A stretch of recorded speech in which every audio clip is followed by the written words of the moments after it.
Hey campers, I'm Jonathan. I'm the camp beekeeper here at Camp Whitcomb Mason.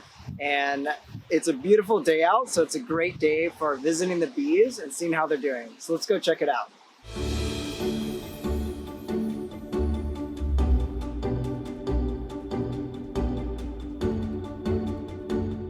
So these frames that are on the bottom are more likely to have a queen on them. And what that means as a beekeeper is I don't want to hurt the queen. I want to take really good care of her. I don't want to hurt any bees, but if I accidentally squished a bee, it would be very sad. But there'd be another 30-some thousand other bees to replace her. If I squish the queen bee though, there's no more queens and this hive may pass away. So this is a starting frame. I actually took one of these frames and I moved it to another box to help that other hive out. So I'm just gonna set this aside. This is a fairly nice pattern, and what I'm looking for is the dark brown cells right here. These are all baby bees, and they're actually starting to emerge. That's why there's a couple spots, and you can actually see inside a couple of these, they have a white larva, and that's their larva stage, which is their second stage. Because I can see larva, I know that there's been a queen around. I might not know where she is, but usually I look for larvae, and then if my eyes are really good, I'm actually gonna look for eggs. So there's gonna be one egg per honey cell, and inside you'll have just that little egg, and it's gonna develop. Now one thing that I like to do is I also like to look at how much food these bees are getting. So if we look at these cells over here, you can actually see a little bit of the jelly that they're getting fed, and that's really good. That means that these bees are getting great food supplies, which is gonna help them out.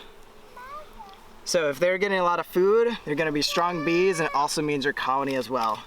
You can also see that some of these bees, they're kind of bumped out. Those are the guy bees, and they tend to get a bigger comb, a bigger cell in terms of width than the other ones, which are the worker bees.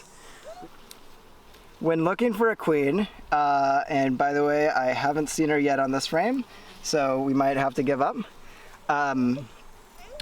Sometimes you look for all of her attendants, which usually circle her and are looking inwards. And so she might be laying eggs, she might be elsewhere.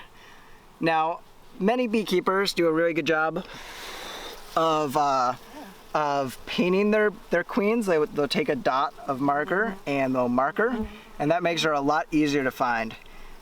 It's a little risky because you can squish her in the process, which you really don't want to do. So I usually don't mark my queens. I usually just look for eggs and call it a day. So true story, I ordered bees in the mail, specifically queen bees, and you get them on rush shipping, and you can get them for about $40. But I shipped them to my workplace because I needed bees, and I told the shipping department, hey, as soon as you see this bee package come in, you gotta tell me. And they were very excited because it was the most alive package they had ever seen.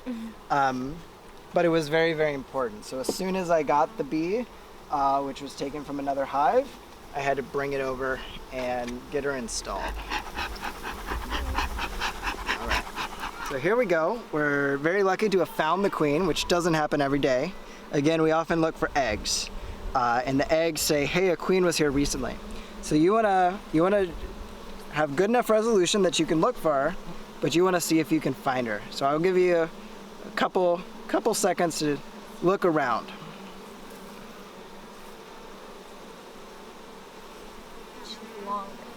That's right, so the queen is longer. Now there could be some drones. I don't see a lot of drones on this frame. The drones are fatter and have big eyes, but I'm not really seeing a lot of drones from this hive.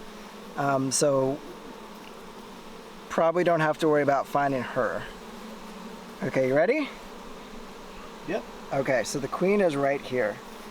And you can see she's walking around. She has a much longer tail.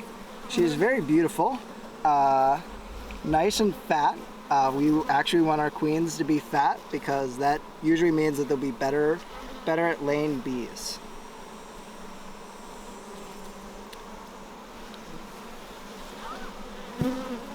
And now, of course, she is back on the other side. Now, she is right now possibly looking for where there's open spots to lay. There's actually not a lot of space in this hive for her to lay, which is why she's been laying eggs in basically any open cell she can find. She's moving. She is moving, and she doesn't have a lot of attendants with her right now, but that's okay. She also might be a little bit shy, so she's just going around and looking for where she can lay. Normally I'd have a bigger hive. Now this late in the year, or late in the summer, I will probably keep the hives the same size because they won't have time to build up. And so keeping it this size is totally fine. All right, and now she's coming back to this side. And we have a bee friend.